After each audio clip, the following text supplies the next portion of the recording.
भजन मंत्र शक्ति, एक प्रार्थना भगवान से।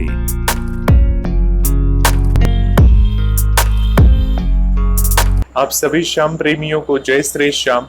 श्याम प्रेमियों, आप खाटू धाम जाते हो, बाबा के दरबार होके आते हो, तो बाबा से मिलते हो तो आपको कैसा लगता है? बहुत अच्छा लगता है ना। श्याम प्रेमियों, आज मैं बात करने वाला हूँ 13 सीढ़ियों के बारे में। श्याम बाबा की जो 13 सीढ़ियाँ होती हैं उस पे चलने के बाद कैसा महसूस होता है और 13 सीढ़ियों पे क्यों चलना चाहिए।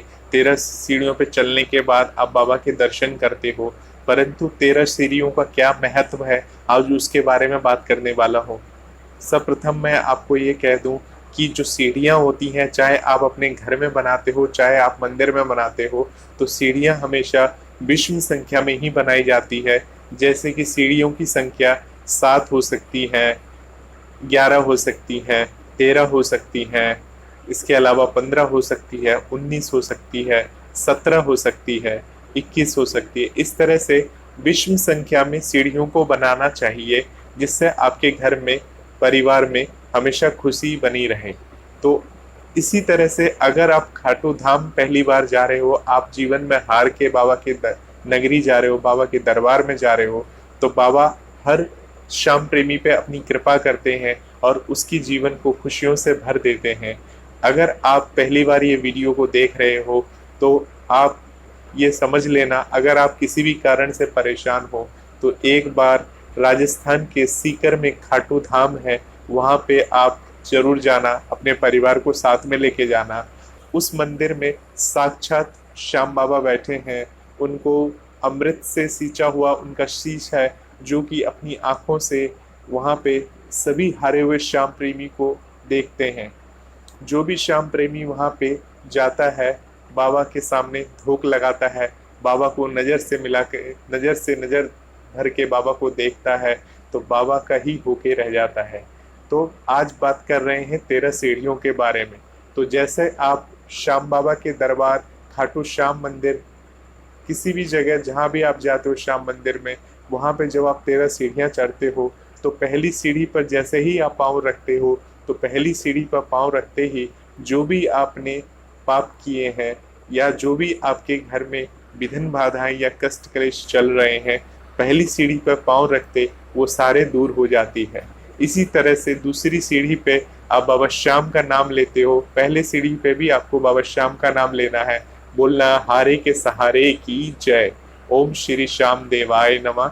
ऐसे बोल के पहली सीढ़ी पे आपने पाँव रखा, फिर दूसरी सीढ़ी पे आप पाँव रखते हैं। तो जब दूसरी सीढ़ी पे पाँव रखते हैं तो बाबा श्याम की कृपा आपके ऊपर इस तरह से बनती है, आपने के ऊपर जो भी आपके ऊपर भार है, जो भी आपकी चिंता है, वो दूसरी सीढ़ी पे पाँव रखते ही समाप्त हो जाती है। इसी तरह से तीसरी सीढ़ी पे जब आप पाँव रखते हैं तो आपके जीवन में जो भी आपने से गलती हुई है या पाप हुई है, वो तीसरी सीढ़ी पे पाँव रखते इसी तरह से समाप्त हो जाती है। इसी तरह से चौथी, पांचवी, छठवीं सीढ़ी पे आपके जीवन में कोई ना कोई कष्ट क्लेश या जो भी विघ्न बाधाएं होती हैं, इन सब सीढ़ियों पे अलग अलग इस तरह से आपकी सारी व्याधियां समाप्त होती चली जाती हैं। तो जब भी आप श्याम बाबा के दरबार में जाओ तो पहली सीढ़ी पे झुक के हाथ से प्रणाम करो और जैसे ही पाँव पहली सीढ़ी पे रखो, एक जोर से जयकारा लगा देना, हारे के सहारे की जय।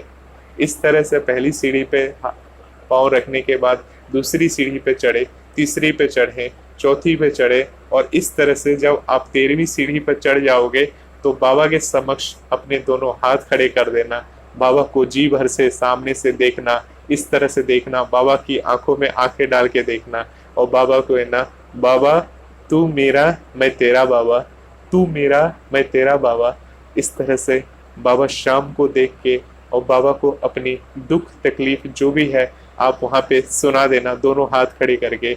ये दोनों हाथ खड़े करने से का मतलब क्या होता है, जब भी हम श्याम बाबा का जयकारा लगाते हैं तो दोनों हाथ खड़े कर देते हैं। इसी तरह से ये क्यों करते हैं, क्योंकि बाबा श्याम जो हैं, जो भी बाबा श्याम के पास हार के आता है, इस कलयुग में खाटू वाले श्याम को वरदान मिला हुआ श्री कृष्ण जी से, जो भी हार के तेरे दरबार पे आएगा और जो भी तेरे सामने मस्तक होके तेरे सामने हाजिरी लगाएगा, तो उन सभी की पुकार सुनेगा और किसी न किसी रूप से उन पे दया करेगा। तो बाबा श्याम के पास जो भी अपनी मन्नत लेके जाता है या जैसे भी जाता है, तो बाबा श्याम प्रत्यक्ष रूप से उसको देखते हैं, उसको समझते हैं, उनकी परीक्षा लेते हैं। अगर वो उनकी परीक्षा में सफल हो जाता है तो उसकी सारी मनोकामनाओं को पूरी कर देते हैं। तो 13 सीढ़ी में 13 है, मतलब बाबा श्याम ये कहते हैं 13वें सीढ़ी पे आके जितना भी 13 है वो 13 नहीं है, वो सब कुछ भगवान का है, श्याम के नाम का है।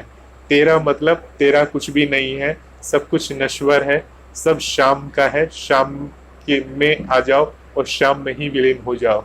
तो ये 13वीं सीढ़ी का मतलब है। 13 सीढ़ियों का बहुत ही महत्व है। अगर आप बाबा श्याम के दरबार पहली बार जा रहे हो तो 13 सीढ़ी का महत्व जानना बहुत ज़रूरी है। सीढ़ियों पे तो हम चढ़ जाते हैं।